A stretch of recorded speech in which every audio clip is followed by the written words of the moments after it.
Hello there. It's James Arnold Taylor, the voice of Obi-Wan Kenobi, Johnny Test, Fred Flintstone, and one of my personal favorites, Leonardo. And you are listening to Epic Tales from the Sewer.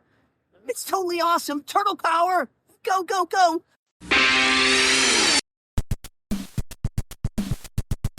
Welcome to the Epic Tales from the Sewers podcast. Grab yourself a slice, strap into the party wagon, and hang on tight. Give it up for your host, the totally radical, if slightly mutated, Justin.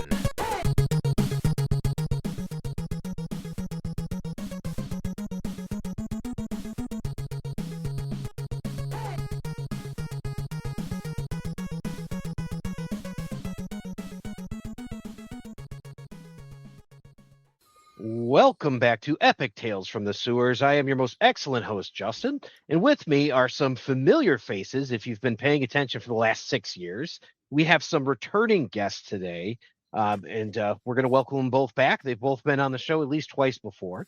But our first guest, we're going to welcome back the creator of Camillo's Wonderverse and the cover artist for TMNT issue number 100, Last Ronin, and the upcoming artist for Kickstarter, AXL. Please welcome back Camillo. Welcome back. Hey, man.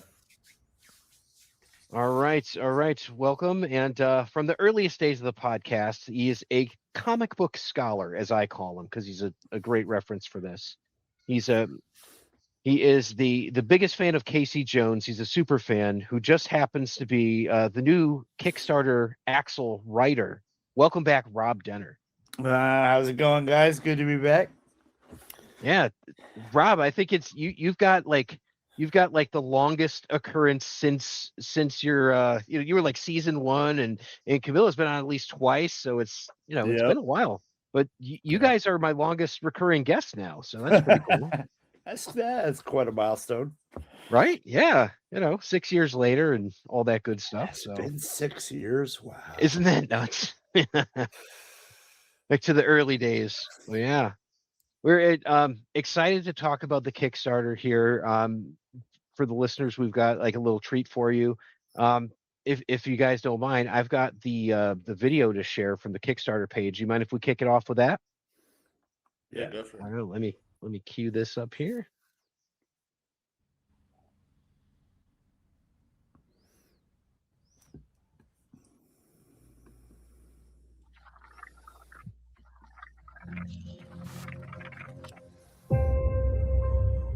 I didn't understand what they were doing at first.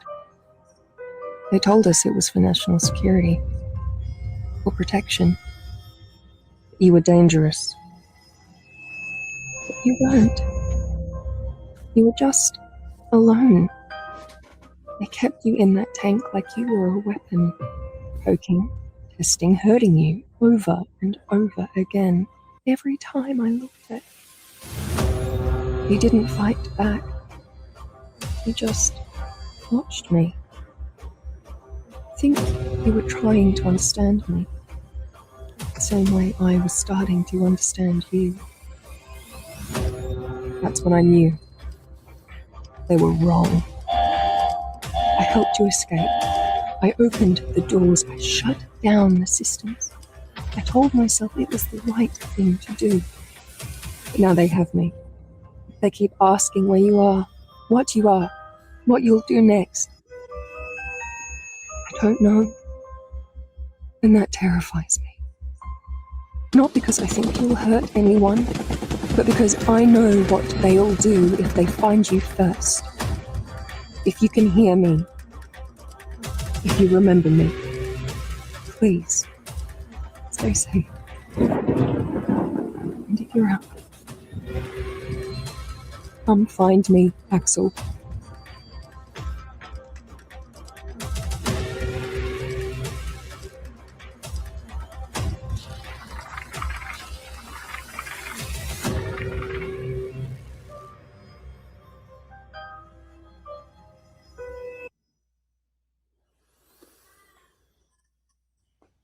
Woo! I got chills. That is intense, guys.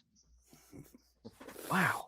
So where did this come from? Like where did you get this put together? I done it all myself, man. So I had this idea for a trailer, like from the beginning, from when I first read Dungeon script, and I had written like a little script for the character of Andrea for the trailer, and then I was lucky enough. My cousin is an actor, and he had an Oh, acting friend who does voiceovers, so I got her to do the voiceover. And yeah, it just all came together perfectly. yeah, this was Yeah. great. I loved it. I loved the little view of the cover at the end there, and that kind of dovetails nicely into one of my first questions. But I noticed that the cover looks a little familiar, like that pose and all that. Was that inspired by the Todd McFarlane Spawn and the Todd McFarlane Spider-Man? It was a little bit, yeah. Like I'm not gonna lie, I had those covers in mind, and I wanted to create like a pose like that was sort of memorable and scary looking. So I did have them in mind. The whole theme of my art has been trying to recreate a '90s comic book. Oh yeah. So definitely had those sort of covers in mind when I was drawing it. Yeah. Yeah, I love it too. Like the character is super interesting to me. When did you come like did you have any idea about axolotls like before you did the whole Wonderverse thing? Like what was your perception of that sort of animal? So we owned an axolotl for about 11 years, and No it got to be freaking like a kidding. foot long. Yeah, it got to be like a foot long, and then I accidentally killed it. So we had this axolotl, and when I was really young, like we're talking like maybe 14, 15 years old, I got into keeping fish, like having fish tanks and stuff. And I had this aquarium, this little aquarium, and there was a little fish in there that was quite aggressive, and he was killing all my other fish. So I took him out and I put him in my axolotl tank, and the axolotl ate him. And then the day after, he died. Oh So, no. so yeah, so I owned the axolotl for a long time, and like I always thought they were cool creatures. But in terms of like coming up with the character, it was kind of like a happy accident. Like so, when I did Wonderverse, um, I wanted to draw a story with something that looked a little bit like a turtle. Just to show, because the whole point of Wonderverse was to like be an example of what I can do. That's why I had a horror story in there and like a traditional superhero looking dude in there, and then I had this monster story. And I'm like, if it looks a little bit like a turtle, like maybe I can show that I can draw turtle comics. So I thought of like all the creatures I could use that were cool enough and different enough, but I could still make it look a little bit like a turtle, and the axolotl popped to my head. I gotta say why this is a winner, and I don't know if Rob knows this either, but I did some research on this just to see are there other characters out there that are in comic books that are axolotls, and I really can't come up with any. The only thing that I came up with was there's a fictional story from 1956 that was translated from a poet named Julio Cortázar called The Axolotl, where he gets obsessed with axolotls, just going to the zoo and all that. But as far as like pop culture goes, there's no characters. So you guys probably have the first axolotl superhero or anti-hero or whatever you want to call him, that exists in pop culture. So that's really cool. Yeah, I had to do quite a bit of research when I first started writing. Like, I wanted to know about the species and the whole regenerative capability and all that stuff. And some of that shows up in the story. You'll see references to, like, because axolotls are brackish creatures, they have to have a mix of salt and fresh water.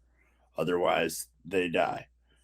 Too much of one side, it's got to be perfectly balanced. So I did a lot of research on that. I did research on the origin of the name and all that stuff like that. So That's another interesting thing that I dove into as well. Like, so I'm assuming that this is the Ambystoma mexicanum, which is the regular species. Because again, guys, I'm a big freaking nerd.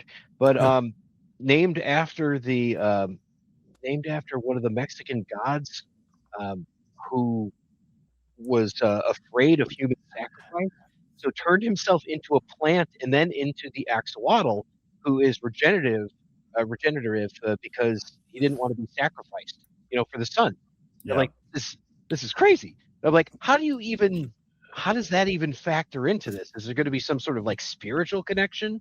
I don't know. Like you can go anywhere with it. Just have to wait and see, man. And like Yeah. I tried to work all that extra stuff into the world building, I basically, for the first issue, I basically took Camillo's Wonderverse and I expanded on it. Mhm. If you've read Wonderverse, you might notice that the first couple pages of Axel are almost mirrors of those Wonderverse pages. Yeah. But instead of being a third person view, a lot of it is first person from Axel's view. It's like I took those panels and was like, all right, take this panel from Wonderverse, flip it, and then show this. You know what I'm saying? Yeah, I like it because the whole Wonderverse, that little preamble, and I think Camillo just shared this on his art page the other day. Hey, take a look at this again because this is coming out, and I'm like, oh, this is brilliant. And that whole Wonderverse part, it's like, oh, that's the part of the story right before issue 1 kicks in. So I'm like, man, this is a good tease. This is a really good tease. Just showed up in my Facebook memories yesterday. It was the final weekend of the Wonderverse Kickstarter 3 years ago. And I had posted about it 3 years ago while it was still running. It was like the last 6 days. And, I reposted it because obviously in the Kickstarter, because it's a Kickstarter exclusive version, is the expanded version. And it includes the Wonderverse story. I have it. I have to find it. I think I buried it in my comics. I bet a lot of people reach out and be like, hey, is that still available somewhere? And I was like, just personal copies and copies that I got from backing the original version. Most of them are blanks at this point, and then I've got, Chris Vance's cover, Stephen King's cover, Rui's cover, That's awesome. Do you think that would be something of a incentive for like maybe like a stretch goal or something like that to do reprints of the Wonderverse? No, maybe that's a question for you, Camillo, but would that be something to like get people caught up or like a digital version? Well, we have the actual Wonderverse story in issue 1 on the Kickstarter, reprinted at the end. So people that back the Kickstarter will get the actual story. And then maybe in future we'll do the same thing with the other stories and different issues if they relate. But I don't think I'll reprint the whole Wonderverse. Okay. Yeah. That's cool. But yeah, man, they got the whole actual story in actual issue 1 anyway. So they can look back at it. That's perfect. Yeah. So then if someone was to look back and say, hey, I want to buy Axel's first appearance, it would still be in the Wonderverse Kickstarter, or would Axel #1 technically count? Maybe Rob knows as the comic book scholar. Well, Axel issue 1 has a reprint of the first appearance. Yeah. So that's the Kickstarter expanded exclusive version.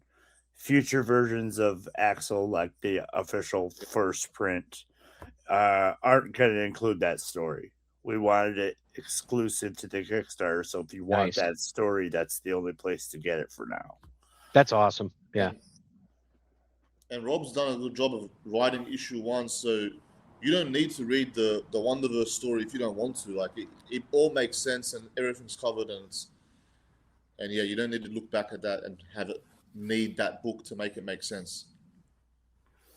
And you don't need any working knowledge of axolotls to read this, right? Not really, no. I mean, all the axolotl like scientific references will pop up throughout, the series as it continues. And there are minor references, but yeah, you don't need it's. I mean, it's your average comic book story, so you don't really need to know anything ahead of time. Let me ask you this one. Kind of getting off the subject of Axel himself. The other main character is Andrea Nilo. Was she inspired by anyone? Was there anyone that you said, this is that person, and that's who they represent? Yeah, man. So Andrea is based off my fiance, who I'm going to marry in about a month. And it's funny you say, because everyone in the book is inspired by someone. So even the guy with the Sergeant little Grubb, mohawk. yeah, that's Grubs? me. Yeah. Oh, that guy. Yeah. Okay. Yeah. So Grubbs, I have a friend, and Grubbs is based off him, and even Axel is kind of based off my dog, and like it's meant to be like a little bit of a play on the relationship my fiance has with my dog, and Axel has with Andrea, the same sort of relationship, you know. Yeah, I mean, water dog. Rob, doing your that's another name for an axolotl. So it's interesting. Yep. One thing that struck me on reading this book, and I probably should have figured it out a little bit sooner, having read the Wonderverse and all that, is that the setting of the book is in Australia. I think it was is it South Wales? It's New South Wales, yeah. New South Wales. Okay. So in terms of this, like, it took me a minute to figure that out, and I'm like, oh, okay. There's one scene where like the driver's on the other side of the car, and I'm like, oh, okay, I got that. And then the two like the tough kids and all that at the end that try to mug that other guy with a knife and all that. And then he says mate, and I'm like, oh, okay. So when I'm reading this, should I have like an accent in mind for the folks, like because it's one of That's those why I things made where I was sure like, all right. I made sure that for the trailer it was an Australian accent, but I don't think it matters, man. Like it's not as if well, so far like Australia doesn't play a huge theme. I just Right. wanted it to be in Australia, but Well, everything I is think- very like so. Yeah, Yeah, I think that's another thing that's gonna set it apart too. Like, I don't know a whole lot about Australian comics, and I don't know if there are any Australian specific superheroes. Camillo could, comment on that. But the fact that it was Australian based is something I leaned into when world building. Like, I wanted like it's not necessarily based in reality so much, but I used actual like location names and stuff like that, and like the road signs and like the name for the The lake. kilometers, the lake. Yep. Well, it's like I told you, when I first started writing issue 1 and 2, this was 2-3 years ago, So like I started by doing my research, and I had a map of Australia pulled up. I had topographic maps of the mountain ranges, the Blue Mountains, Lake Eyre, all that stuff. And I wanted to work it into the story somehow, because I wanted it to stand out as, being from Australia. What's interesting too, because he's kind of like this unstoppable killing machine monster, but it's like he's got to stay near the water. That's the whole thing too. And it's like there's so much land, and there's not as much, like you said, the brackish water or anything else like that. What's it gonna do if he gets dropped into the middle of the friggin' desert? It's like there's real risk here for this character, where it's like, okay, he may thrive in some areas, but he's still got to be submerged. It's very Submariner, if you will. Mm-hmm. Whereas, like the Submariner, when he gets dehydrated, he loses his abilities and stuff like that. It's kind of that way with Axel. Like, in the beginning of the issue, once he breaks out and stuff, there is reference to he needs full immersion. Mm-hmm. And, you learn that once he's in the water, it's when his memories start to come back in pieces and stuff like that. Yeah, I like that aspect of it, and it's some really great visuals too when he's just sitting there in the rain and all, and it's kind of reminiscent of and I think you even mentioned this on the Kickstarter page, but like Goliath from the Gargoyles and all that, where he's kind of clawing his way up. Oh man, it's so cool looking. And that was definitely in my mind when I was writing those scenes. And when he's up on the rooftop, you can see, I mean, obviously as a comic person, you can see the influence in those scenes.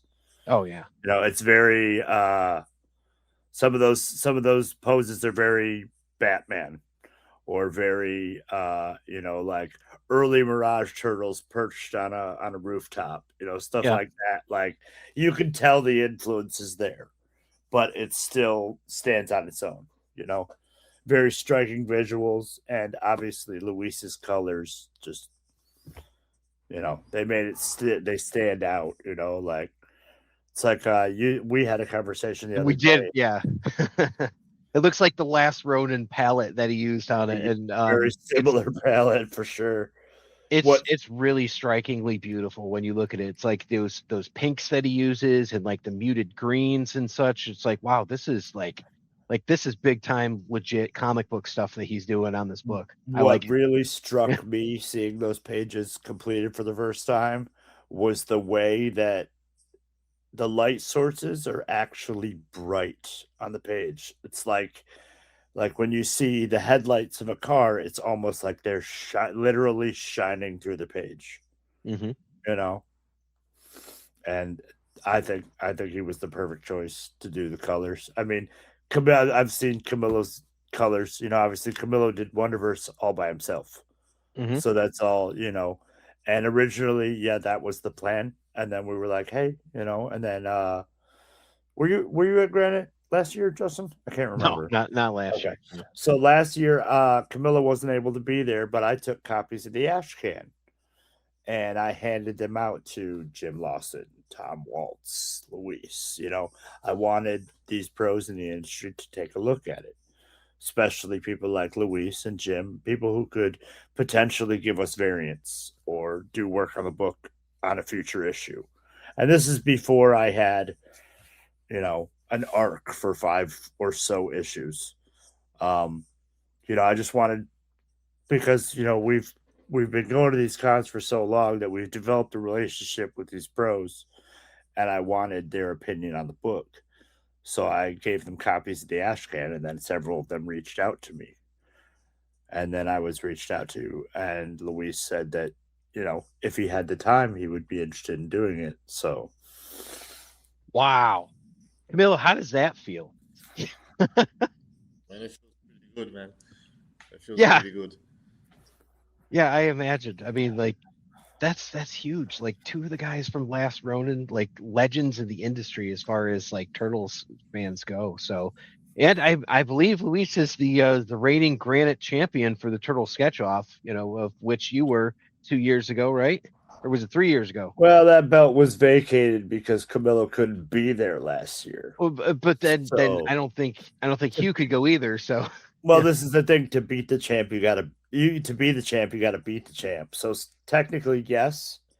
I think Bob won last year. Yeah, I think so. But I don't even know if Bob's going to be there this year with the interim champ. I love it. Yeah. I hear he's fighting Tom Aspinall next. So, oh man, that's great. That's exciting. So, did you end up getting opinions from Lawson and from Waltz? Like, did they tell you what they thought? Not Tom. Yes, and I'm still very I don't know what the word is. Very fresh as far as writing goes. This marks my first published debut. I mean, I did a short story for Jason Flowers' Bounty Bullfrog issue 2, and that was my first published piece. And the funny thing is that the character that I did this story for in Jason's book is an Australian character. Oh, no kidding. Metal Mantis from Bounty Bullfrog is an Australian character with an Australian accent. And that didn't click with me until much later. But yeah, I did 4 or 5 pages for that. And then, and that came out as a side story on that Kickstarter. And then about a year or 2 later, Camillo asked me to start work on AXL because AXL was the most popular story from the Wonderverse Kickstarter. But that's not iconic to say, look, But that's not to say we might not, like I said, I've been world building for AXL for quite some time, and I'm trying to find a way to work in all the stories from Wonderverse. Maybe not all of them, but some of the characters might pop up in future issues. Camillo, did you know what a huge X-Files fan this guy was? Yeah, man. Yeah, because yeah, and then it's like I'm It's looking all- through and I'm like, oh yeah, Rob is gonna be all over this because he loves the X-Files. So Yeah. it's like, yeah.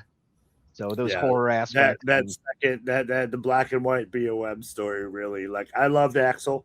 I did because of the turtles and stuff, but that the second BOM story really kind of stood out to me because Yeah. that was my immediate thought, because as Camilla told you, there are three distinct stories that all have the potential to exist in the same world, but they're three different styles. You've got a Yeah, mutant story, you've all got I could say, that freaking dinosaur guy that the hero's fighting at the end, that is a winner for a design. That guy is awesome looking. So I'm just like, where is his Kickstarter? Because that guy's a badass and I love it. So I don't even know if he has a name, but I was just like, whatever this is, yes, 100%. Yeah, He's the dinosaur guy guy. has no name. Yeah, that's Yeah. he's a cowboy. Yeah, no name. Yeah. Oh man, it's exciting stuff. And so I read the issue. I read issue 1 and going through, like, there's a couple things that jumped out at me, and I was mentioning this to Rob earlier. I see the Incredible Hulk. I see that monster that, it's not like he's trying to hurt everybody, but everyone's against him. I see that aspect. You would, I mean, if you don't see Weapon X in this, then you're not paying close enough attention. But you've got that aspect of, like, he's been wronged by, the people who were trying to experiment on him, and they treat him like an object and an animal and all that. So it's like there's that aspect. I got elements of RoboCop, like just like those things where it's like he's hurt, he's damaged, and he's trying to find his way back to the scientist and all that. And like there's those aspects of it, and experimentation, kind of like loss of agency. And I was telling Rob too, I got elements of Sam Keith and Menster Loeb's the Max. And I don't know if you felt that, but I definitely picked up on it. And it was because of the protectiveness that Max has for Julie. I felt that with Andrea, where it's like, yeah, he is loyal to her. He's going to find his way back. And the whole idea that she's like, I hope you find me, come save me, that kind of stuff. So I don't know. What do you guys think about, like, those sort of parallels in there? Like, do you see where I'm coming from, or am I off base? Been quite a while since I've read the Max stories. I mean, I was big into them, like, in the early, in the 90s when I was growing up and stuff. I loved all those kind of stories, like the big hulking creatures and stuff. I was never really a Marvel fan back in the day, so, like, I mean, my experience with the Hulk was, Lou Ferrigno. That's kind of what I was going for. The movies. Incredible Hulk Yeah. series. Yeah. Yeah, it's very Bill Bixby version. Yes. You know what I'm saying? That's what I was seeing. It's and like as far Duty as is him holding his thumb out and walking away at the end. as far as the RoboCop parallels, I didn't intentionally figure that, but there are some more parallels that might tie into that kind of thing as the series progresses. Because, as I said, we've got an art for 5 issues, so there are elements of all these things that I currently have planned out for the next couple issues, because it is a self-contained story with an open end.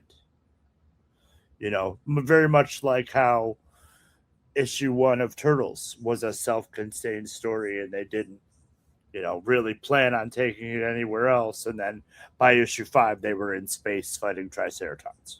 Yeah. You know what I'm saying? So it is very, once you get into the origin, which we don't really drop until about issue 3 or 4. I mean, that's what I have planned right now. Once you realize Axel's true nature and where he's from and stuff like that, because we left it very ambiguous in this first and second issues. Because obviously you'll have to read more to find out more. But yeah, we left it very ambiguous, and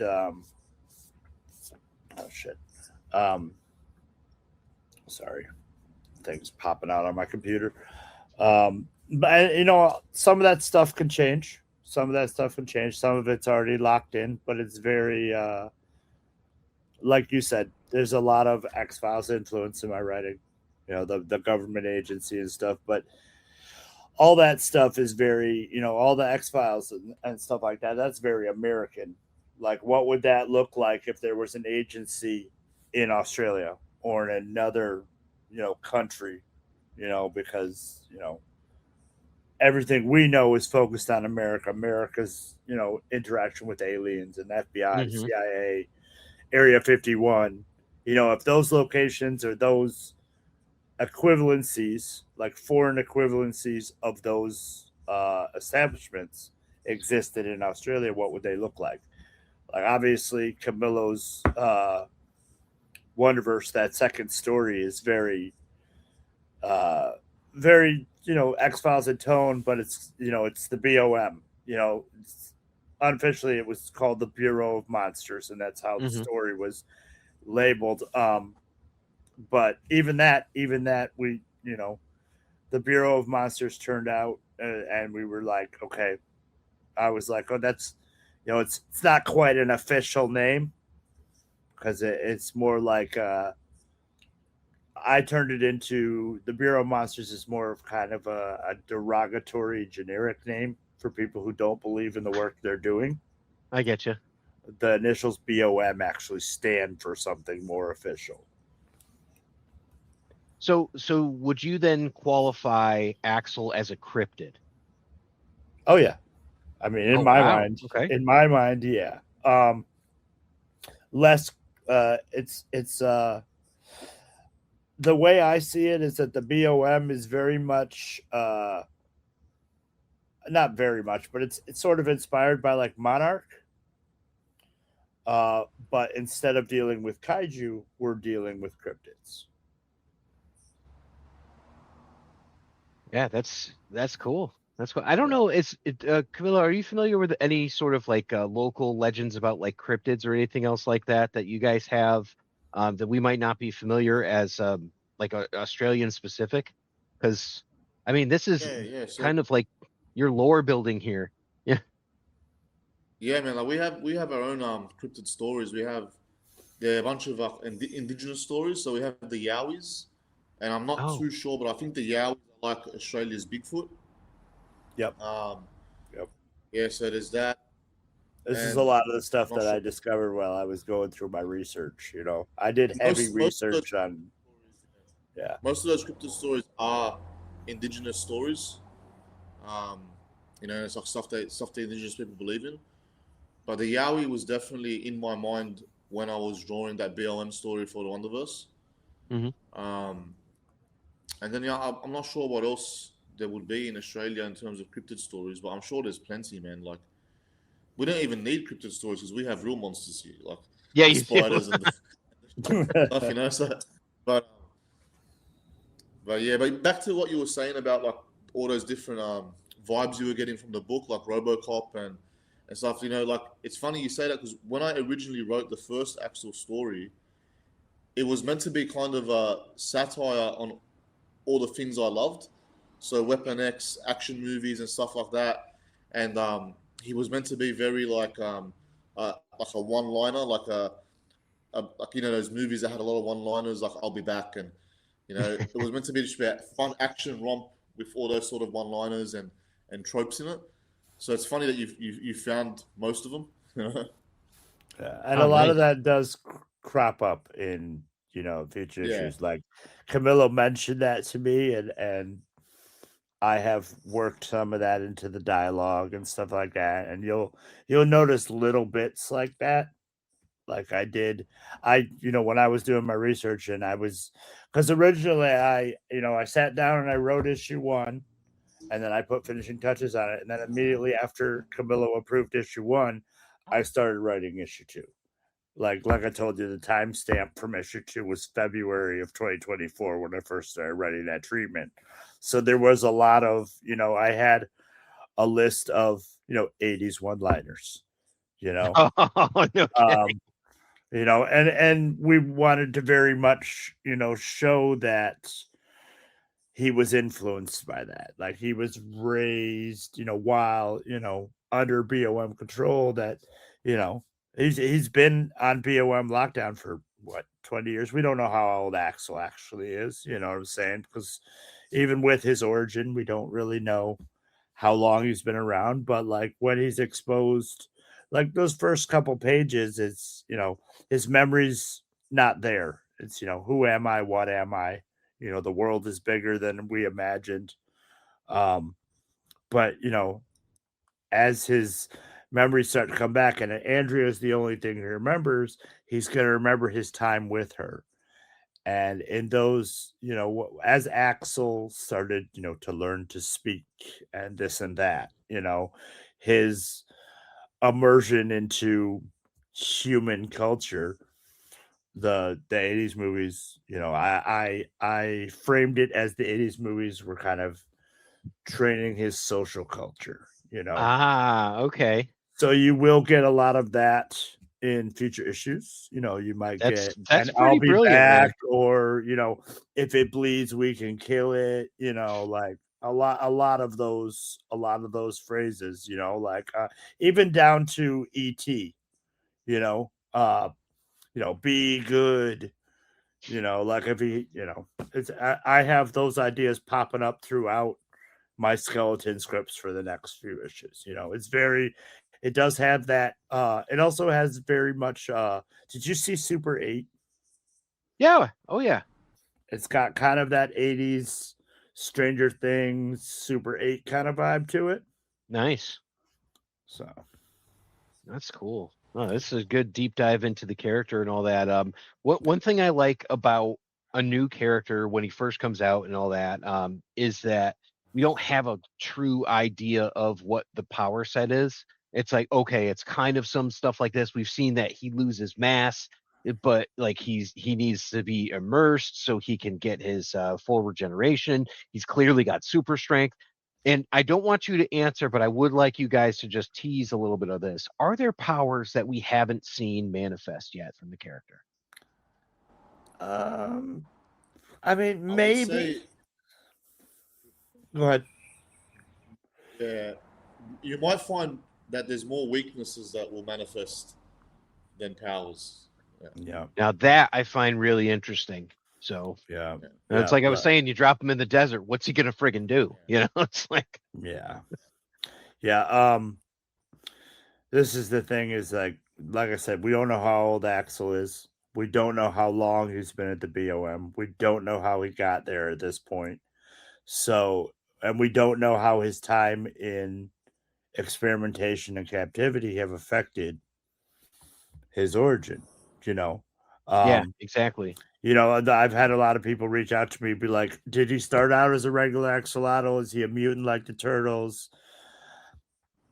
I don't want to give any of that away. Yeah, I just thinking you don't want to say anything because it's like I don't want to give too much away. I mean, we do have a lot of that worked, like a lot of those ideas worked in the script, but it's all pretty much a work in progress.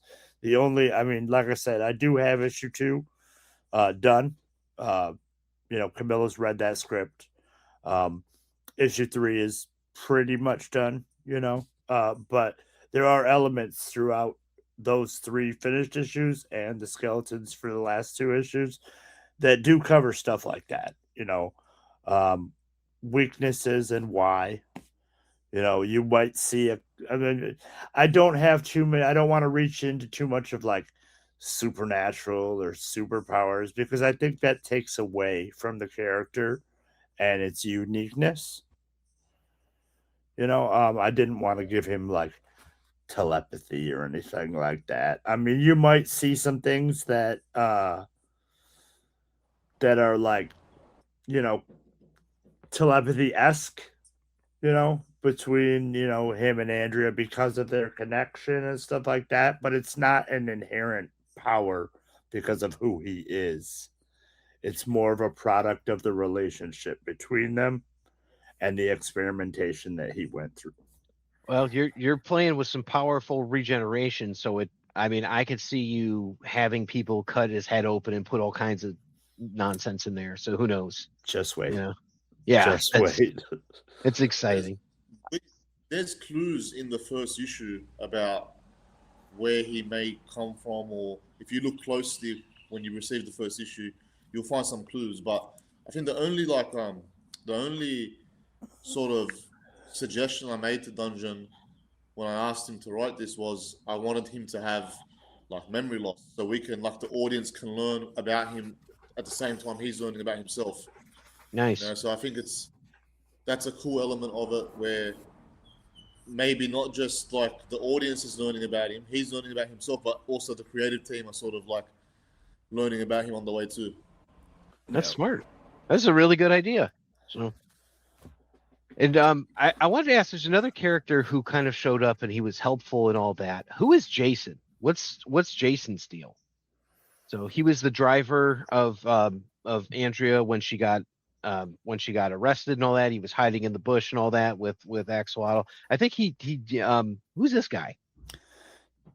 Well, I don't know what Camillo's original intention was. I believe Jason is also based off of someone he knows. I'm not 100% sure. But seeing how Jason was pretty much just at the end of that Wonderverse story, like, hey, I'm Jason, I'm a friend, you know, he was basically, Jason has now an entire backstory. Okay. All He right, will, good. he does pop up in future issues as of right now. Jason's got our entire backstory that we will bring up later on. He will tie back into everything. It's not just a one-off character. Jason is a major part of this story. I'm glad I asked then. So, all right, let's pivot here to the Kickstarter. Let's talk about this a little bit. So we have a Kickstarter, and the Kickstarter is going to August 19th. It's going to be running through there.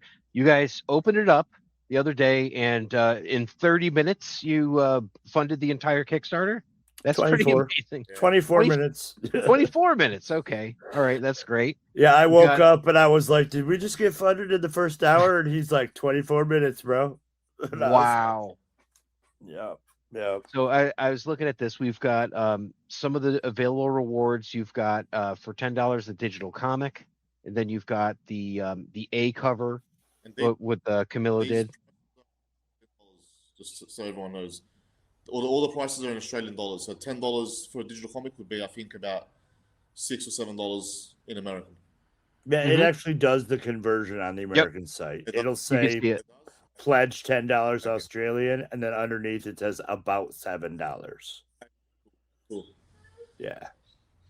So we've got the A cover by Camillo, which looks awesome. We talked about that already. Then we've got the B cover by Lauren Marshall. Awesome looking cover. Very cool. Nice underwater scene. Her colors are very nice. It's very pastel, and it really fits. If you notice, like the original, like if you read Wonderverse, the original color palette for Axel was more pinkish, but if you notice reading issue 1, Luis went with more of a lilac lavender kind of colors, and we, after seeing that, it was kind of worked in that, you know, he might change colors based on his environment, you know, not necessarily a chameleon or a defensive aspect, but it's an aspect of when he's in the water, he might be a different shade, you know.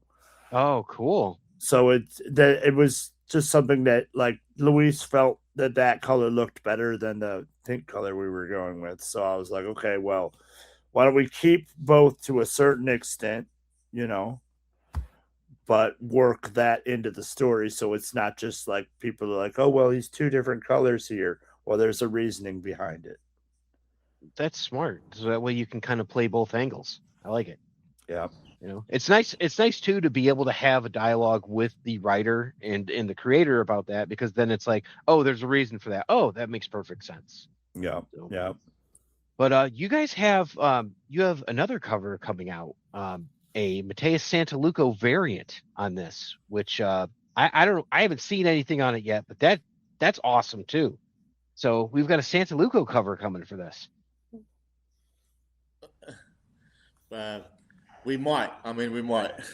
We might. It's all up in the air right now. It's still right now. that's a hell of a carrot to dangle. So even if it happens in the future, that's freaking cool. Maybe it's an issue 2. Who knows? You know. Yeah, Yeah, we'd maybe. like to use Mateus at some point. Even if it doesn't work out for issue 1. But we would like to use him at some point. He's, well known in the Turtles community and he does some great art. Mhm. It's just like we lucked out getting Luis. Oh yeah. With everything Luis is doing right now, we weren't sure his schedule would allow. And How it's does the he have same, time? and You know? it's the same thing. Well, it's the same thing with Mateus. Like, how does he have time? Like, so if we may be using him in the future, he might, it's all up in the air right now. Yeah. That was an idea of ours originally, like we were going to have a conversation with him at Granite last year. Camilla wasn't able to be there, so I Yep. kind of planted the seed and stuff like that. So if it happens, it happens. And if not, maybe we'll get to use him for a future issue, so. Perfect. Well, regardless, it's up there on there. I think that's the fan tier. And that one is going to come with the A and the B cover, along with an Axel keyring and an Axel sticker set, which are also part of the add-ons, which is Well, actually, is that really cool. that cover C is not a placeholder cover. That's the sketch cover blank. Oh, the blank. Okay. Yep. And there it is. I see it. Yeah. Thank you I for can correcting me on understand that. how you may have thought that might have been like a blank cover as a placeholder, but no, it's an actual sketch cover blank. Because as you see, there's a sketch cover tier with Camillo's art. I see that. Yep. So that's actually, let's see. For the axolotl, you get a physical copy of Axel number 1, cover A, B, and C, the keyring, the starter set, and let's see what's underneath that one. That is the one you were talking about, where you get the sketch cover.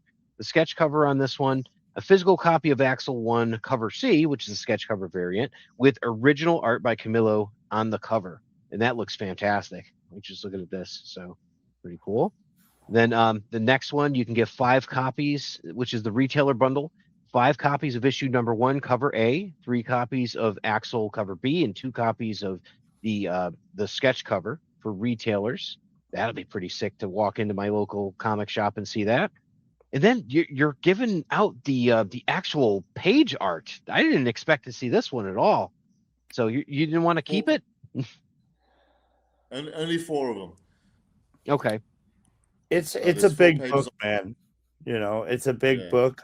Even without the additional Kickstarter, like the pinups and the the Wonderverse story, the story itself is damn near 40 pages. So that is obviously, that in and of itself is almost double what your average comic book size is. So it's like, I'm still very new to comic book layouts and structuring. So like, I was telling the story the way I wanted to tell a full story contained from the first issue. So it ended up being a lot more pages than I intended, but that has also given us a chance to, it's easier to nail down the pages we were willing to let go. Okay. There were definitely, like, once I saw, see, it's still all very surreal to me when Camillo first started sending me the finished pages, and like even when I saw like the finished pages, like still very surreal to me as a new writer, really in this format, to see what I envisioned jump on the page like that. So it was like there are certain pages that I were like, gotta have that page, gotta have this page, and I'm sure Camillo feels the same about certain pages and the cover and stuff like that.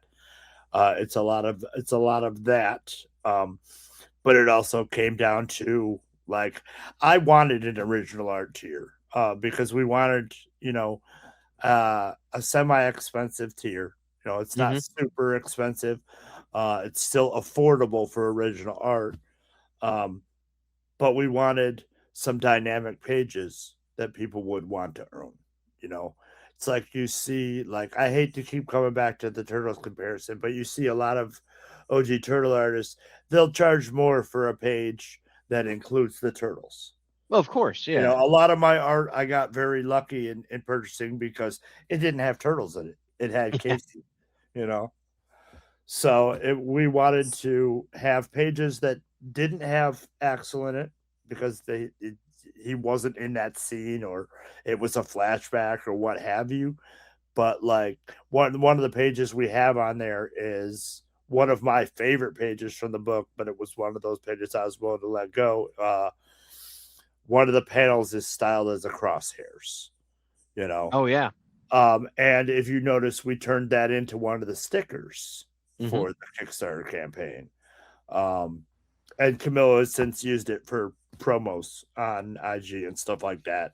I think that was a very standout page in and of itself, but it was a page that neither of us was particularly attached to over other pages. Because I honestly, once I had the whole book in hand, I started ticking off, like, I made a list of 10 pages that I wanted, you know, and Wow. then I Okay. whittled it down. You know, I whittled it down. I was like, well, I gotta have this page, and I gotta have, like, I made a page. I ordered them 1 to 10, you know, priority for me. And then it came down to, okay, well, here are my pages. You're the artist. You keep what you want. You know, if you can afford to let go of this page, I want it.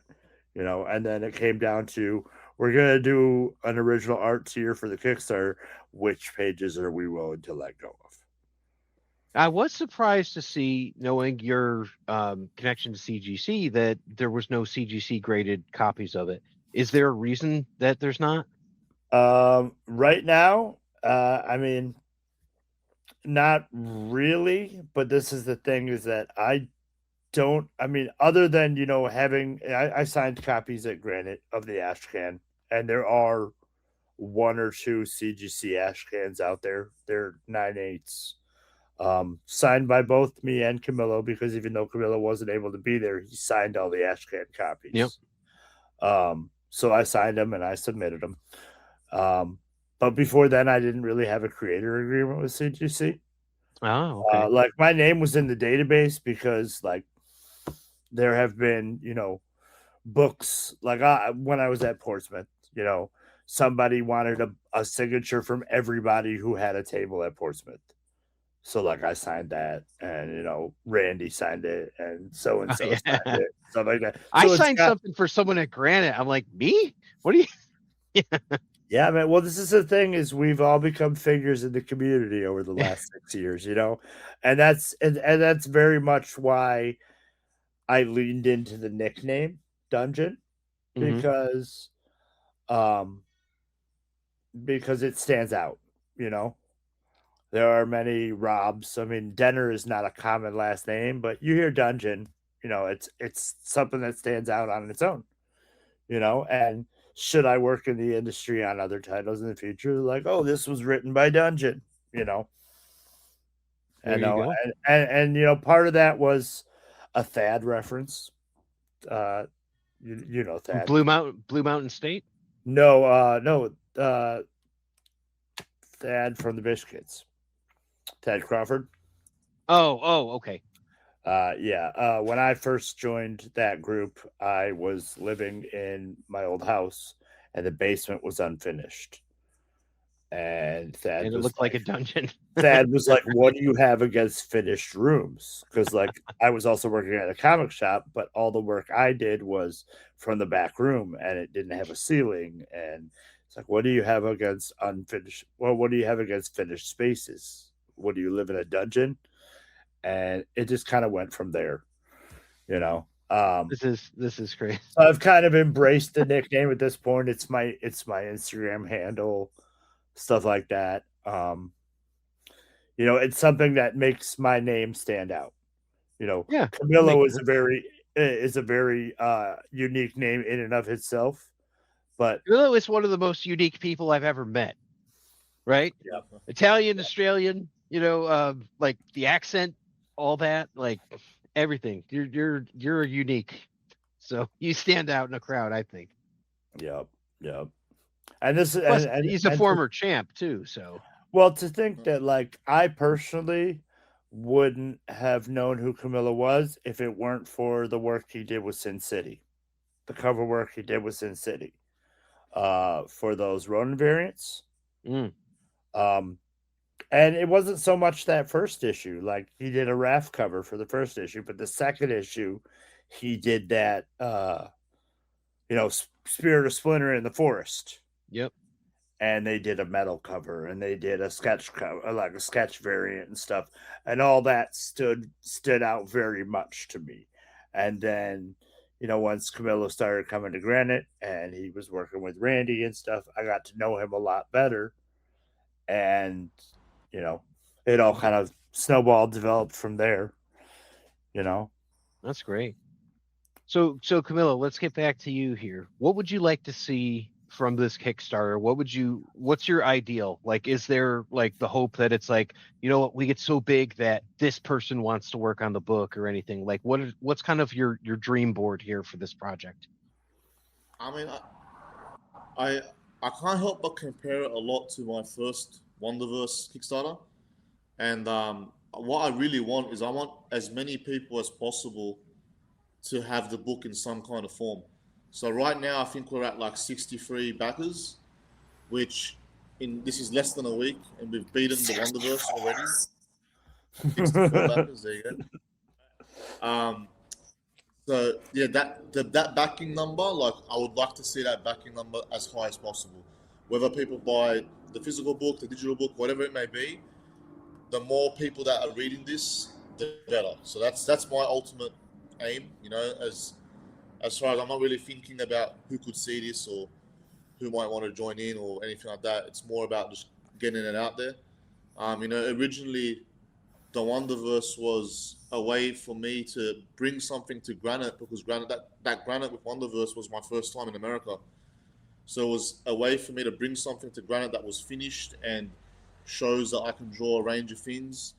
That's not to say I didn't care about Wonderverse. Like, there's some stories in there that I really, really cared about, and but it was meant to be like a portfolio piece, Mm-hmm. And Yeah. it went better. It went better than what I thought it would go, and Axel was like a standout story, and I also had like other people from Granite, like close friends, like John Sonmariva told me that Axel's the one. Like, Axel's the character that looks great, that could draw a crowd, that like seems the most interesting. So like, you should go ahead and like expand Axel. And the truth is that like Axel was the only story out of the bunch that was just like a fun, not much thinking involved sort of story for me.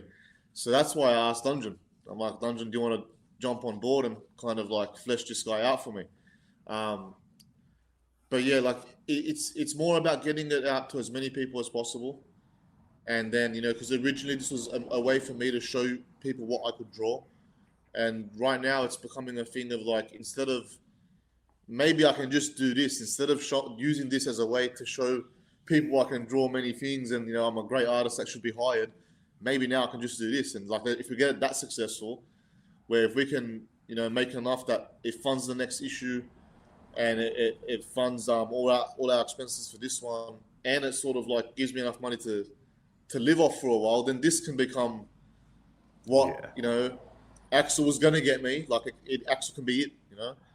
This is a very big year for. I mean, it's a big year for the creative team, but it's a big year for you, man. Like the Axel comes out, you're getting married. You're coming back to Granite. Couple variant covers that you did this year, right? Like 7 Years of Darkness and stuff. So you've got some other. Yeah. I think like last year and this year have been my most proficient years, man. Like, I've done the most work in these last 2 years. Like, so that 7 Years in Darkness and stuff, that I was doing every cover of Midnight Factory for the Australian market, for every title and every issue. Wow. So I can't even tell you exactly how many covers I did. And then I did one direct to market cover as well for Midnight Factory. And now I have a sequential page in the last issue of Murder Over from Midnight Factory. So the work there is increasing. I drew this whole issue of Axel this year. And that's like, I done it all this year because while Dungeon was writing it, I was just being lazy. I wasn't really You know, I was meant to come to Granite last year and I couldn't make it, so the workload became, I can just send the Ash again instead of the whole issue. You know, and then you know, other work gets in the way. So I started. I think how long did I take to actually draw this? I think I drew it in like maybe 4 to 6 weeks. Yeah, you know, like the 37 pages. Well, Even though it's taken 2 years, yeah, the actual work time was about 4 to 6 weeks. Yeah, and that's the same way with me. Like it's different for me being a writer, because I've been trying to get my writing published for 30 years. Been writing since I was real young, and it was just like I've done books and screenplays. I've just like every famous writer, I've got a stack of rejection letters. You know what I'm saying? It wasn't until I approached writing for comics that I kind of found what works for me. It's you write writing a script for comics is very much writing a script, like writing a screenplay, but writing for a novel, like you're trying to create an image in the reader's mind, whereas for comics you're doing the same thing, but you're literally creating the image for the artist so he can visually show it to the reader. And I think you're directing, basically, right? Like directing a film, setting up shots. It's a lot of storyboarding and stuff like that. And I've been told by other comic artists and comic writers that a lot of writers don't do that. I agree. Yeah, it's like Alan Moore dialogue, and they're just like, and to that credit, I left even when I was doing that stuff for Jason Flowers. Like, I leave a lot of the layout and the positioning of the panels and stuff. Like, I'll put suggestions, but these artists know their work. And of course. The art should stand out more than like, you need a good story, but the art, I wanted the art. Like in issue 1, you'll notice there are quite a few splash pages, quite a few double splashes, and I think that's I love that double splash page. Love it. And I think that a lot of that is why the book was as many pages as it was, because my original intention was, this is my story, but the story is a platform for Camillo's art and Camillo's created character. Now, it was easier for me to take someone else's idea and fully expand on it. Like I said, I've been, lore mastering for D&D for years. I've done that. But it was just kind of like expanding on what he had already established the foundation for, and then taking that establishment and putting them in visually stunning images. Because there are several pages and several panels that I imagined one way, and he restructured it in a way that I never could have imagined. And that says a lot for the way his art stands out. And it's like he said, the actual work time was, not as long as he thought it was. But like, Camillo's work ethic is insane. It really is. Like, the guy doesn't stop. Like even when it comes down to like commissioning stuff, when we were at Granite, you get a commission for an artist, they take 2-3 days to do it and say, oh, well, maybe I'll have it done for you on the last day of the con. And then you have people who are, oh, I'm doing commissions up in my hotel room. Yeah, I was just thinking, like, all of the people that we're friends with literally is that guy, or they're hanging out in a conference room doing stuff. So and that was a really cool moment from 2 years ago, to be in that room with all those people and watch them drawing and doing commissions. But it's like, I commissioned a piece, a sketch cover from Camillo, and like, it was done the next day. Like, he has an insane work ethic, and it says a lot. That's awesome. Like, for me as a writer, like, I think one of my biggest hurdles as a writer is to get over the fact that I can bang out a script in 2 or 3 in a week. I can bang out an entire script in a week, and then take the next month to put edits and dialogue and finishing touches on it. But then I'm waiting 2 to 3 years for the art. You know what I'm saying? And that's not just Camillo, that's every comic book ever, unless you have a concrete deadline. And I prefer it that way. You know what I'm saying? Like, I didn't want anything to feel rushed, especially You not prefer the Jim Lee style where you just put it out when you put it out. So. For sure. Yeah, I mean, like we had roundabout ideas of when we wanted to do the book, when we wanted it to release and stuff like that, but like things get in the way. You can't always have what you originally intended to. Like we pushed the Kickstarter release back a little bit, not much, but a little bit to I think it's accommodate good for certain things. Yeah, it's a And good time to do it at the end of August before you get to see everybody in September, and it ends before you've got like a big life event and all that. So I think that was a lot Yeah. of it too. Like we wanted the book to be, we wanted the Kickstarter done, we wanted the book ready and printed, because to Camillo's credit, he was not going to do a Kickstarter without a finished book in hand. We didn't want to have a Kickstarter where we needed the Kickstarter in order to fund the book. I know, and no shade to people who do Kickstarters like that, because a lot of the bigger names do it like that. But I'm waiting on an Ernest book. You guys remember Ernest? Like Ernest Goes to Camp? I'm waiting on a comic book, and it's been like 3 years, and it's like Ernest and all that. And but yeah, it's not done. So right. Well, I mean, like, I'm still waiting on that Turtles documentary. With those figures. Drawing Blood is another example. I don't know. I think we've got a strict writer against talking about the Drawing Blood Kickstarter on this. I'm not going to talk about it. I'm just mentioning it as another reason why we wanted this book fully finished and done, which is why, like, when we considered Luis, we weren't sure if he was available. Yeah, it had to be work. He had to have it done in time for us to print it, to launch the Kickstarter, and obviously we wanted all that done in time for Camillo to take copies to shows. This was before Camillo had invited me to his wedding, and we're doing OzCon and stuff like that, and Granite and stuff like that. We wanted everything ready for those events, and we didn't want Camillo to be stressed about having to knock out this book when he's getting married. It's a very big year for him. Obviously, everything that goes along with that life event. We didn't want any of that to get in the way of this. So, well, I'm gonna end here on a compliment, and I want to compliment Camillo here, because I think that one of the main things that I've noticed on this is that you do an excellent job in this book of creating, with like your perspective, with like all the dynamic movement, creating dramatic effect.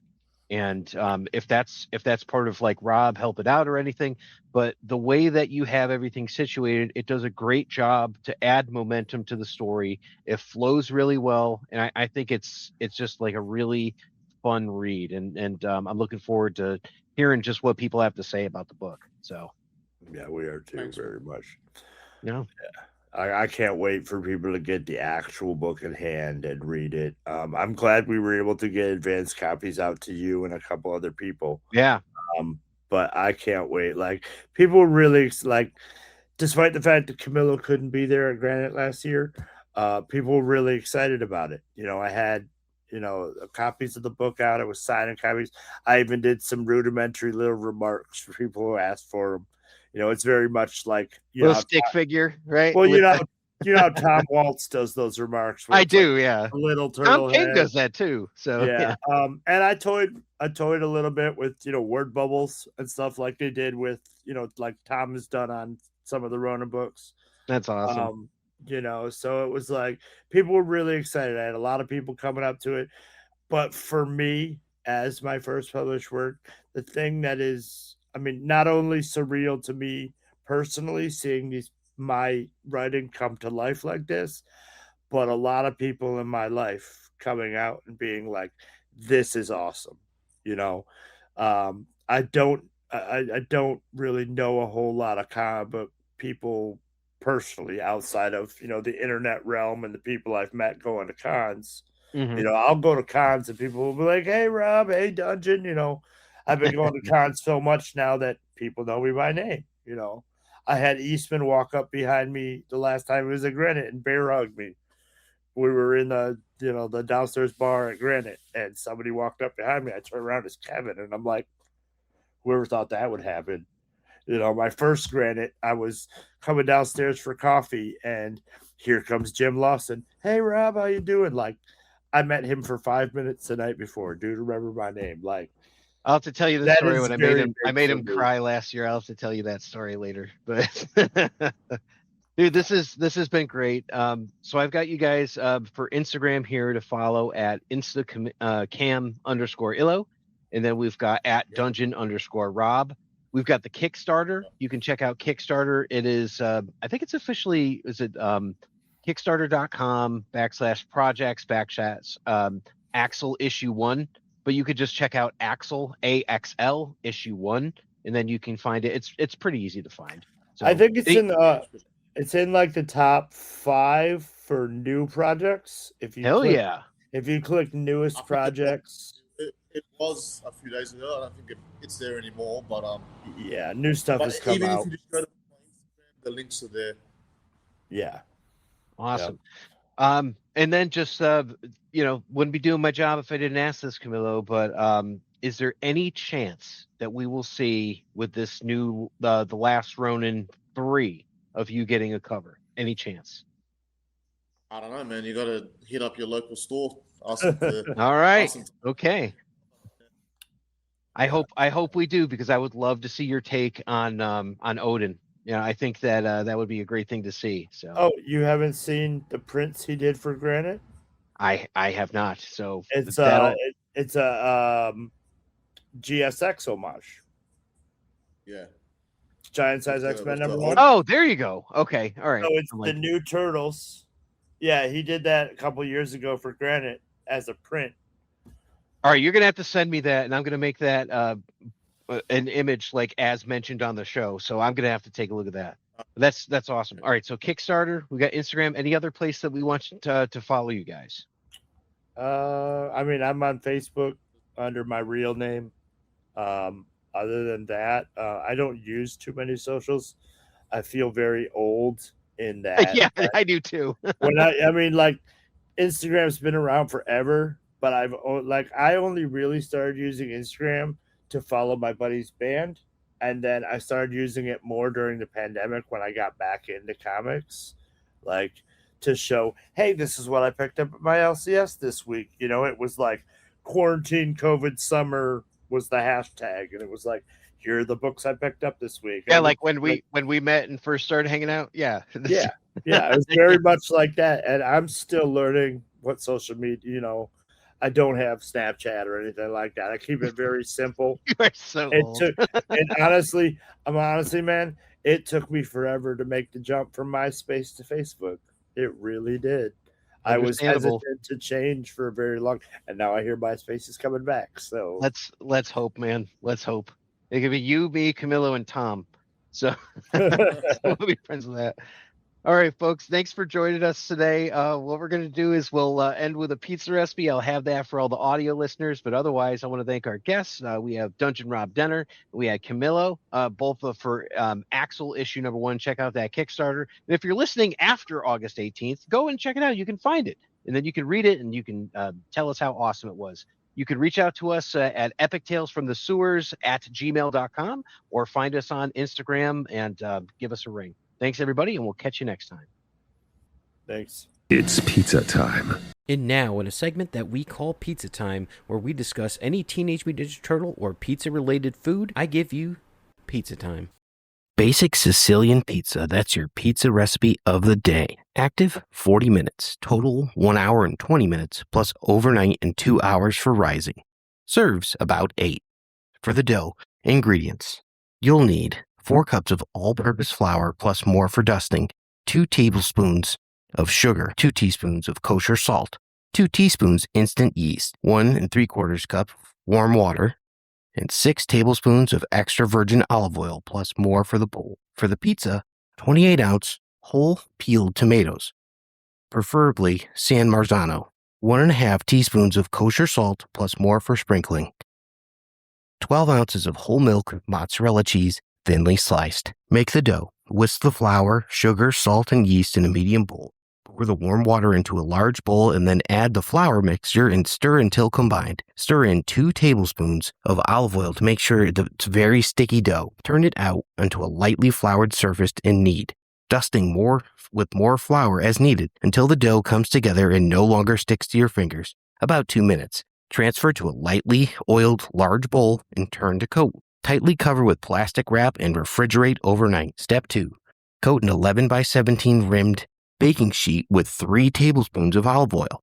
Add the dough and stretch it to fit the baking sheet. Brush with the remaining 1 tablespoon of olive oil. Loosely cover with plastic wrap and let rise at room temperature until puffy, about 2 hours. Step 3. Make the pizza. Position a rack in the upper third of the oven and preheat to 450 degrees Fahrenheit. Combine the tomatoes and their juices and the salt in a medium bowl and crush well with your hands or a potato masher. Uncover the dough and sprinkle with salt. Gently place the baking sheet in the oven and bake until the crust is golden, about 20 minutes. Remove the crust from the oven, top with the sliced mozzarella, and cover with 2 cups of crushed tomatoes. Bake until the cheese is bubbling through the sauce and it starts sprouting, about 15 to 20 more minutes. Step 4. Let the pizza stand 10 minutes, then remove it from the pan using a spatula to transfer to a cutting board. Let it cool 1 to 2 minutes before slicing. Pro tips: when putting the crust in the oven, be gentle. If you knock the baking sheet, the dough could deflate and you might want it to stay puffy. Good quality canned tomatoes make a big difference for this pizza. Look for San Marzano tomatoes from Italy. That's your pizza for the day. Basic Sicilian pizza. Thank you for listening to the Epic Tales from the Sewers podcast. The Teenage Mutant Ninja Turtles were created by Kevin Eastman and Peter Laird. This podcast has no affiliation with Eastman, Laird, Mirage Studios, IDW Studios, Archie Comics, Nickelodeon Studios, or Paramount. This podcast is a part of the Dorkening Podcast Network and the Collector's Maze Network, and is sponsored in part by Deadly Grounds Coffee, coffee to die for.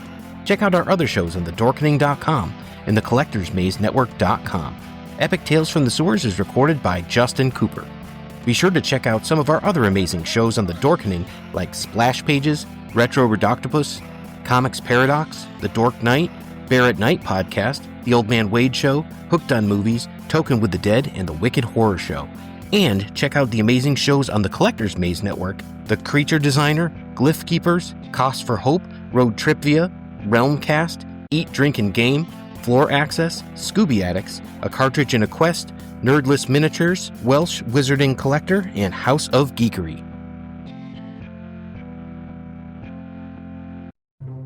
Everyone thinks because you're a zombie, you don't know good coffee. Well, they're wrong. We have very active lifestyles. It's not all wandering the countryside aimlessly or scaring passing motorists. And we all love a good cup of joe. And there's only one brew that gets my seal of approval. Deadly Grounds coffee is my guilty pleasure. Bold, robust, delicious. It's coffee that can wake the dead.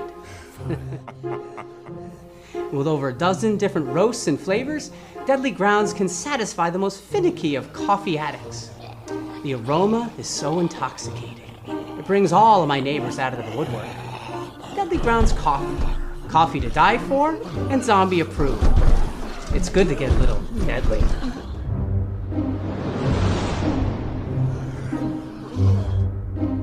Use the front door! Oh, they're so disgusting. Greetings and shabibans. We are the Retro Redoctopus Cephala Podcast, a long-form bi-weekly show that celebrates all the things that made growing up awesome. Well, that sounds good, but I don't know what all those words mean. I think what Parasite Seed's trying to say is that on Retro Redoctopus, we explore a range of retro goodness, from toys, video games, and movies, to cartoons, and even snacks and school lunches. Oh. And we do it all with a positive spin, a slew of killer guests, and some very adult language. And you know what else is cool? No. This crazy show is part of the Dorking Podcast Network with new episodes every Tentacle Tuesday. What's that? And if waiting 2 weeks for a new episode gives you a sad, know that we drop bonus episodes all the time, like the off-format Crow's Nest and an interview series we call The Brig. You can listen to Retro Octopus on Apple Podcasts, Spotify, Stitcher, or any app that's cool enough to carry the only show that celebrates all the things that make growing up awesome.